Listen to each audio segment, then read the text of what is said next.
اب یہ نکاح ایک عام چیز نہیں ہے یار عزیز، یہ نکاح بڑی قیمتی شے ہے، یہ بڑی چھوٹی چیز نہیں ہے.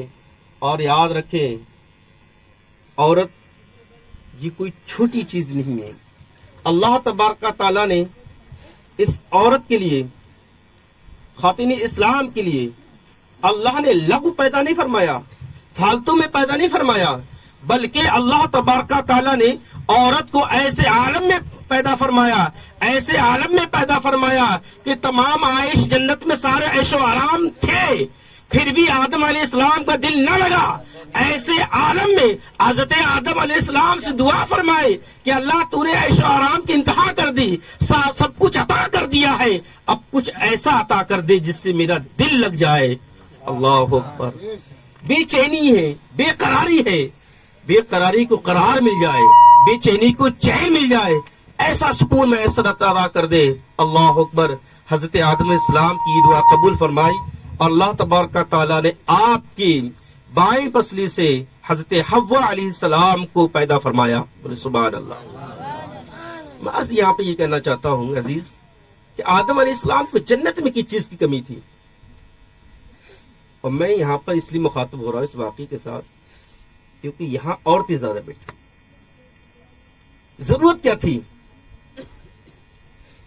نہریں تھیں، دودھ کی، شہد کی، سفید پانی کی، ٹھنڈا پانی، سب کچھ. عالم یہ ہے کہ ایک ذائقے میں 70 ذائقے ہیں، ایک لقمے میں 70 ذائقے کا ثواب، ایک لقمے میں 70 ذائقے ہیں، اور ایک لقمہ جو کھایا ہے دوبارہ سے وہ ذائقہ نہیں ہے، ہر 70 ذائقہ الگ ہے، علیحدہ علیحدہ ہر لقمے میں. اتنا سب کچھ ہے جنت میں، پھر بھی اللہ حضرت آدم السلام کا دل جنت میں نہ لگا.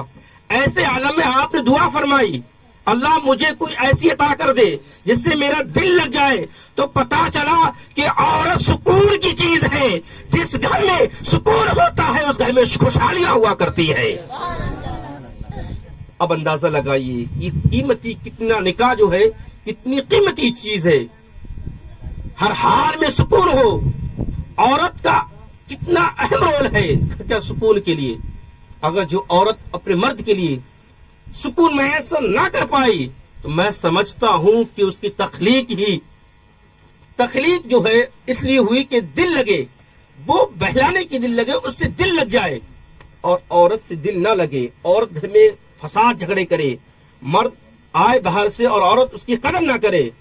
عزیز آپ سے کہنا چاہتا ہوں نوجوان خواتین اسلام، آپ سنیں، آپ اتنی محنت کرتی ہیں، آپ اپنا کھانا بناتی، گرمی کے عالم میں آپ اتنی محنت کرتی ہیں، جھاڑو لگاتی، سب کچھ کرتی ہیں آپ، مگر یاد رکھیں آپ کا جو مرد ہے، آپ کا جو شوہر ہے، وہ آپ کے لیے اپنی انا کو بیچ دیتا ہے، اپنے غرور کو، اپنے تکبر کو بیچ دیتا ہے، اپنی عزت کو بیچ دیتا ہے. آپ کو پتا ہے وہ جو شوہر آپ کا ہے وہ آپ کے خاطر، آپ کے بچوں کے خاطر باہر نکلتا ہے، سب کی سنتا ہے، اپنے غرور کو بیچتا ہے، اپنی عزت میں حملہ برداشت کرتا ہے، صرف آپ کے لیے، آپ کے خاطر سب کچھ قربان کر کے آپ کو جب آتا ہے تو آپ کو چاہیے اپنے شوہر کا استقبال ہنس کر اور مسکرا کر کرنا چاہیے. کیونکہ آپ گھر میں ہیں، آپ کسی سے محنت کر رہی ہیں، آپ سب کچھ کر رہی ہیں، مگر آپ کا مقابلہ باہر کے لوگوں سے نہیں ہو رہا ہے، آپ کا مقابلہ دوسرے غیر لوگوں سے نہیں ہو رہا ہے. مگر ایک مرد کا مقابلہ دوسرے کے لوگوں سے ہوتا ہے، غیر لوگوں سے ہوتا ہے، سب کچھ طریقے کے لوگ ہوتے ہیں، ان سے مقابلہ ہوتا ہے، ان کے بیچ میں رہ کر پیسہ کمایا جاتا ہے، پھر اپنے بچوں کی خواہشیں پوری کرتا ہے. تو عورتوں کو بھی چاہیے اپنے گھروں کو باغ بنا کر رکھیں. درود پاک پر اللہم صلی علی سیدنا مولانا محمد وبارک وسلم صلو علیہ الصلوۃ والسلام علیک یا رسول اللہ صلی اللہ تعالی علیہ وسلم. میں یہاں پر نوجوان لڑکوں سے یہ کہنا چاہتا ہوں، ایک لڑکی، ایک عورت اپنا میکے میں سب کچھ چھوڑ کر آتی ہے. کس کے لیے؟ آپ کے لیے. اپنے بھائی کو چھوڑا آپ کے لیے، بہن کو چھوڑا آپ کے لیے، ماں کو چھوڑا آپ کے لیے، اپنے بابا کو چھوڑا آپ کے لیے، سارے رشتہ دار چھوڑے آپ کے لیے، محلہ، گاؤں، بستی، سب کچھ چھوڑا آپ کے لیے. آپ کا فرض بنتا ان کا خیال رکھنا، آپ کا فرض بنتا ان کا خیال رکھنا. اے نوجوانوں، اے میری ماں بہنیوں، بیٹیوں، آپ نے سب کچھ چھوڑا اپنے شوہر کے لیے. آپ سے کہنا چاہتا ہوں آپ نے سب کچھ چھوڑا اپنے شوہر کے لیے، تو آپ اپنے شوہر کی فرمانبردار بن جاؤ، اپنے شوہر کے ماننے والے بن جاؤ. انشاءاللہ زندگی میں خوشحالیاں ہو جائیں گی، برکتیں مل جائیں گی آپ کو. اللہ، آپ نماز پڑھے، جب تک آپ نماز میں ہیں اللہ آپ کو ثواب عطا فرماتا ہے. آپ روزہ رکھیں جب تک آپ روزے کی حالت میں اللہ آپ کو ثواب عطا فرماتا ہے. آپ جس عبادت میں جب تک ہو تب تک اللہ آپ کو ثواب عطا فرماتا ہے. تو اندازہ لگائیے جب نکاح اللہ کی سنت اللہ کے رسول کی سنت ہے اور جب یہ سنت کے طریقے سے اپنا لی جائے تو اللہ تبارک تعالیٰ تا عمر جب تک یہ نکاح برقرار رہتا ہے تب تک اللہ اس میں ثواب عطا فرماتا ہے. ہمارے نبی صلی اللہ علیہ وسلم نے پہلی شادی کتنی عمر میں کی؟ 25 سال میں. کس سے کی؟ حضرت خدیجۃ الکبریٰ رضی اللہ تعالی عنہا سے. ہماری نبی کی عمر کیا تھی؟ 25 سال. پہلی شادی آپ کی کس سے ہو رہی ہے؟ حضرت خدیجہ سے. ان کی شادی پہلی تھی؟ نہیں، بلکہ شاید ان کی شادی تیسری تھی. تیسری شادی تھی حضرت خدیجہ کی. 3 بار کی وہ بیوہ تھی. تو مجھے آپ بتائیے آدمی جو نکاح کرتا ہے پہلا تو ایسے حالت میں خواہش زیادہ ہوتی ہے کم ہوتی ہے؟ 25 سال کی عمر ہوتی ہے، 25 سے لے کے 35-40 سال تک کی خواہش زیادہ ہوتی ہے. ایسے عالم میں آپ نکاح فرما رہے ہیں 40 سال کی بیوہ عورت سے. پھر اللہ اکبر، پھر آپ 50 سال کے بعد دیکھیں، 50 سال کے بعد آپ نکاح فرما رہے ہیں اور شاید کہ 55-56 سال کی عمر میں آپ نے عائشہ صدیقہ رضی اللہ تعالیٰ عنہا سے نکاح فرمایا. وہ آپ کی 55-56 سال کی عمر جو بھی ہو ٹھیک سے یاد نہیں، وہ آخری وقت میں تھا. اس وقت جو آپ نے نکاح فرمایا وہ بہت چھوٹی سی بچی تھی. وجہ کیا تھی؟ وجہ اس میں یہ نہیں تھی جو ہم نے اور آپ نے سمجھا ہے. وجہ اس میں کچھ اور تھی. سب سے پہلی وجہ تو یہ تھی کہ اللہ کا حکم تھا. بات ختم ہو جاتی ہے. اللہ کا حکم تھا، ہمیں کوئی چو چرا کرنے کی ضرورت ہی نہیں تھی.